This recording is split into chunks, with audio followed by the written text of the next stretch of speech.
Bangladesh test సిరీస్లో భాగంగా మొదటి టెస్టు కోసం టీమిండియా స్క్వాడ్ను బీసీసీఐ ఆదివారం రాత్రి ప్రకటించింది. దులీప్ ట్రోఫీలో కుర్రాళ్ల ప్రతిభను కూడా పరిగణలోకి తీసుకుని జట్టును ప్రకటించినట్లు స్పష్టంగా కనపడుతోంది. బంగ్లాదేశ్ టెస్ట్ సిరీస్ కోసం టీమిండియా స్క్వాడ్ ఎలా ఉంది, ఏ ముగ్గురు సీనియర్ ఆటగాళ్లను ఎంపిక చేయలేదు, ఏ ఇద్దరు నాన్ పర్ఫార్మెన్స్ను ఎంపిక చేశారు అనే వివరాలు ఇప్పుడు చూద్దాం. ఈ భారత్ జట్టుకు కెప్టెన్గా రోహిత్ శర్మ వ్యవహరించనున్నాడు. స్పెషలిస్ట్ బ్యాట్స్మెన్లుగా యశస్వి జైస్వాల్, శుభ్మన్ గిల్, కోహ్లీ, కేఎల్ రాహుల్, సర్ఫరాజ్ ఖాన్ జట్టులో చోటు సంపాదించారు. ఈ స్పెషలిస్ట్ బ్యాట్స్మెన్ విభాగంలో అందరి ఎంపిక బాగానే ఉన్నప్పటికీ ఒక ఎంపిక మాత్రం అస్సలు బాగోలేదు. గిల్ గత కొన్ని నెలలుగా చెప్పుకోదగ్గ పర్ఫార్మెన్స్ చేయడం లేదు. ప్రస్తుతం జరుగుతున్న దులీప్ ట్రోఫీలో కూడా గిల్ అట్టర్ ఫ్లాప్ పర్ఫార్మెన్స్తో నిరాశపరిచాడు. అయినా కూడా గిల్ను ఎంపిక చేయడం చాలా మందిని ఆశ్చర్యపరిచింది.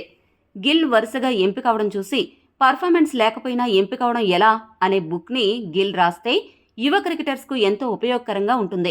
ఇక వికెట్ కీపర్లుగా రిషబ్ పంత్, ధ్రువ్ జురెల్ వ్యవహరించనున్నారు. చాలా కాలం తర్వాత పంత్ తిరిగి జట్టులో చోటు సంపాదించాడు.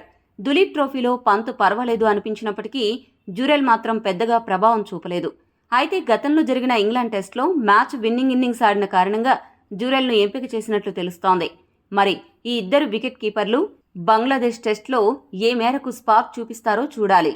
స్పిన్ ఆల్రౌండర్లుగా రవిచంద్రన్ అశ్విన్, రవీంద్ర జడేజా, అక్షర్ పటేల్ వ్యవహరించనుండగా స్పెషలిస్ట్ స్పిన్నర్గా కుల్దీప్ యాదవ్ ఎంపికయ్యాడు.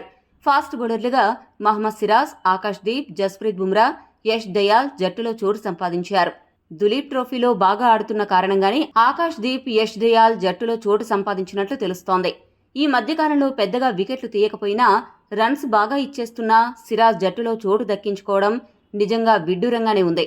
ఈ జట్టులో మహ్మద్ షమి, శ్రేయస్ అయ్యర్, అర్షదీప్ సింగ్లకు చోటు దక్కలేదు. ఈ టీమిండియా స్క్వాడ్ ఎంపికపై మీ అభిప్రాయాన్ని కామెంట్ చేయండి.